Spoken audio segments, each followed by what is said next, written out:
75 ஆண்டுகளுக்குப் பிறகு நிகழும் அதிசயம். சனியால் இந்த 5 ராசியினரின் வருமானம் பல மடங்கு பெருகுமாம். பொங்கல் முடிந்தவுடன் சுமார் 75 ஆண்டுகளுக்குப் பிறகு நிகழும் இந்த சனியின் மாற்றத்தால் இந்த 5 ராசியினர் வீட்டில் செல்வம் செழிக்கும் என சொல்லப்படுகிறது. மேஷம். மேஷ ராசிக்கு இந்த ஆண்டு சாதகமாக இருக்கும். சொத்துக்களை வாங்குவதும் விற்பதும் நல்ல லாபத்தை தரும். தொழிலில் அதிக லாபம் ஈட்டுவீர்கள். திருமணமான தம்பதிகளுக்கு குழந்தை பிறக்கும். வெளிநாடு செல்லும் யோகமும் வரும்.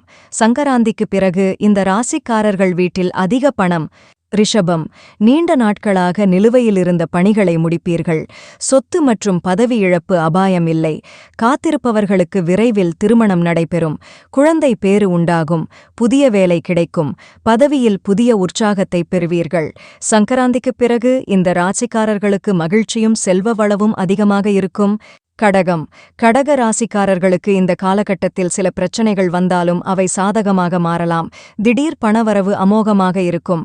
சிம்மம். சனியின் சஞ்சாரத்தின் சாதகமான பலன் சிம்ம ராசியிலும் காணப்படுகிறது.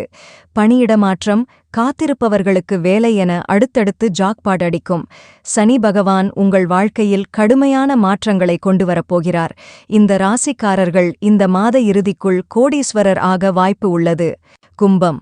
கும்பம் ராசிக்காரர்களுக்கு அனைத்து தரப்பிலிருந்தும் நல்ல செய்திகள் வந்து சேரும். உங்கள் ராசியில் சனி பகவான் இருப்பதால் சிரமங்கள் தவிர்க்க முடியாதவைதான்.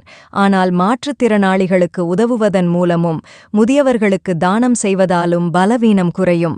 இந்த ராசிக்காரர்கள் இந்த மாதம் கவனமாக இருக்க வேண்டும். இருந்தாலும் பணம் அனைத்து வழியில் இருந்தும் வந்து